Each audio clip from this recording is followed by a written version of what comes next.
Well, hello.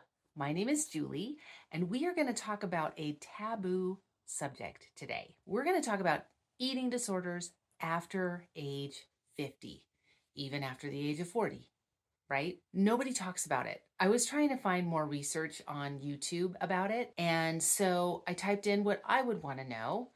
And this is interesting because I couldn't really find much, which blew my mind, right?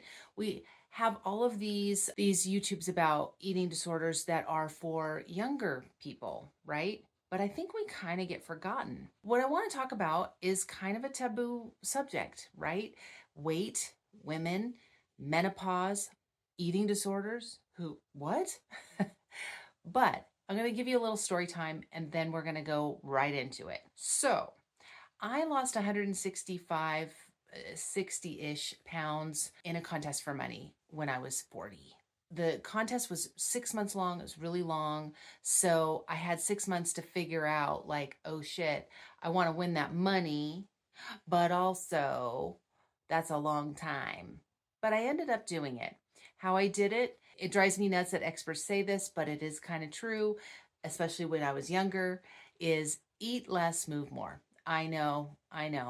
But it was true in my case. It's not true in menopause, but I digress. So, I lost 50 pounds the first 6 months. And then the next 6 months, because we did the contest again, and I was over $1,000, dollars up, which was pretty great. The next 6 months, I lost 30 pounds. And then I just kept going. It was a snowball. And I lost all of my weight that way. Just kept on pushing myself, kept on exercising, eating right.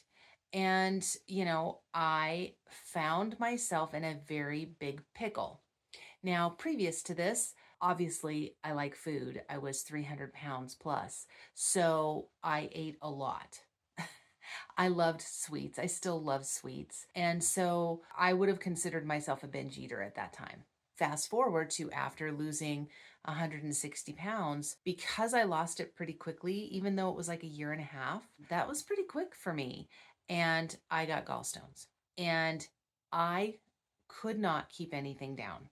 Like literally could not keep anything down. I think I juiced for months. I was 125 pounds. I'm almost 5'9". It was not a healthy weight for me, but I didn't want to have surgery. I was trying everything I could to not have surgery, right? And I ended up needing surgery. But before that, every time I'd eat something, I would projectile vomit. Sounds disgusting, but it's true. So I couldn't eat anything. I remember going to Knott's Berry Farm with my daughter and my ex-husband and us having a good time and having a bite of funnel cake. And I'm not kidding. It was one bite and I was projectile vomiting for hours after that.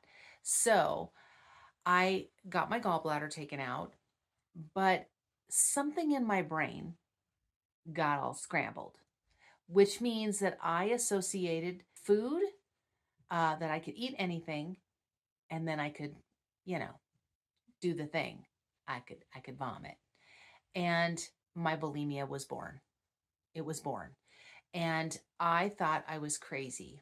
I started having bulimia once a week, then twice a week, then 3 times a week. Then I would just eat exorbitant amount of food and have it upchuck, right? Gross. So I didn't know what to do. I felt out of control. I felt ridiculous. I felt like there was something super wrong with me. And I tried everything. I tried counseling.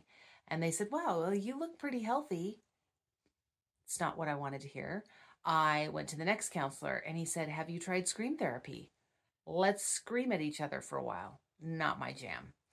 Then I would, read books. I would try these challenges because I love challenges. And I just couldn't get through a challenge, which was not normal for me. Usually I can get through challenges. And I just, I didn't know what was wrong with me. And it eroded my self-esteem until, I ended up spending a lot of money for cognitive behavioral therapy. And I did this online. It was the best thing I ever did. And it sounds really ridiculous. I think a lot of us know about cognitive behavioral therapy, but it's a type of therapy that helps you to really, it helped me to create different pathways in my brain. And it didn't stop all at once, but it stopped over time. And it took me 17 grand. And I was happy to give 17 grand because I didn't care what I needed to do. So I was shocked. Another caveat, I was super shocked by the people that were in the same group. They were all older adults. All of them older adults. I think we had a few that were in their 30s, maybe 40s, but for the majority of the people that were in this group, and there was a lot, they were 45 and above, really. Most of them were 45 and above. Surprising. I was shocked. I think it's because we hide it because we go, well, we're older, like we shouldn't have this. It feels out of control. It feels wrong. But I can tell you some of the things that they taught me that helped me to stop. One of the things was when you have the thought to eat, and this helps with anorexia, this helps with bulimia, this helps with binge eating, helps with all of it, is when you have a thought, wow, I'd really like to eat that. Wow, I could just binge. It would feel so much better because the purging part feels like you're getting rid of stuff, right? And it could be for, like I said, if you're just overeating, binging, whatever. You have to separate yourself from that little voice in your head that sits there and talks at you, tells you just have a couple cookies. It's fine. Ooh, if you have the box, it's okay. You're fine. Doesn't this feel good? We all know that voice. We all know it. We listen to it way too much. But when you hear that voice, it's a voice that is, I call it the ego. You can call it chatter. You can call it whatever you want. But if you can separate yourself from that voice, you are not that voice. Separate yourself and then state out loud what it is saying. I know that sounds a little weird, but when you do that, your prefrontal cortex hears that and goes, that sounds ridiculous. So, example would be what I would say to myself.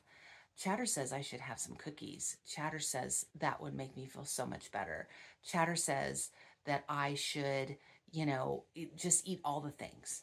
And then, as I'm saying that out loud, it sounds crazy, right? Then I say, is that true? Out loud, everything out loud, so that your prefrontal cortex hears it.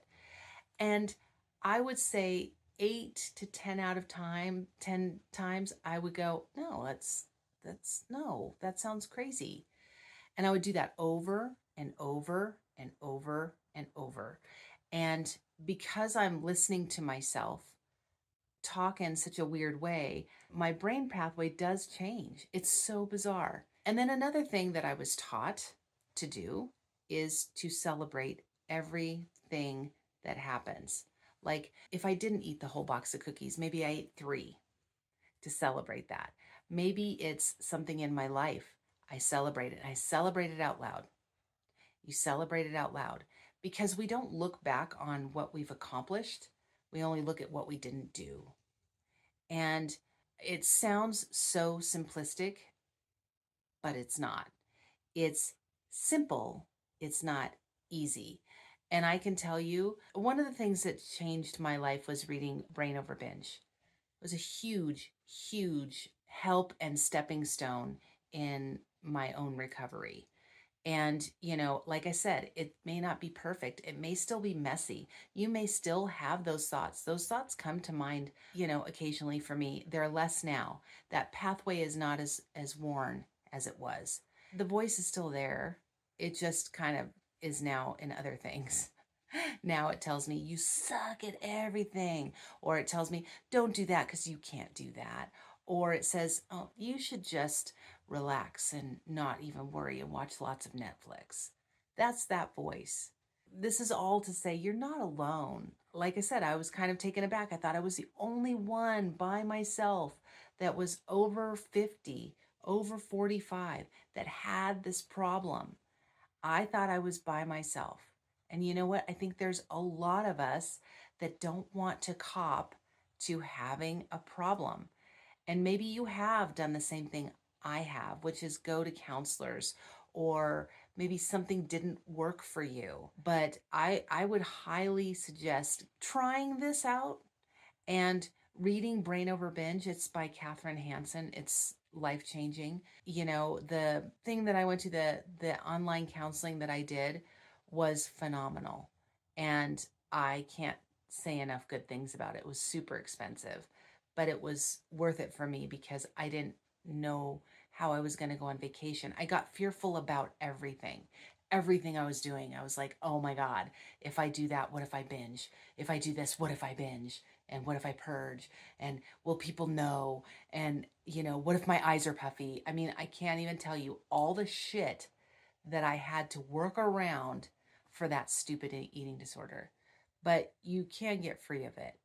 So, like, comment, tell me what you think down below because I would love to hear from you, you know, if you had a friend or even if you yourself have an issue with eating disorder. I would love to know. So, anyway, I hope you have a great night. Have a great one.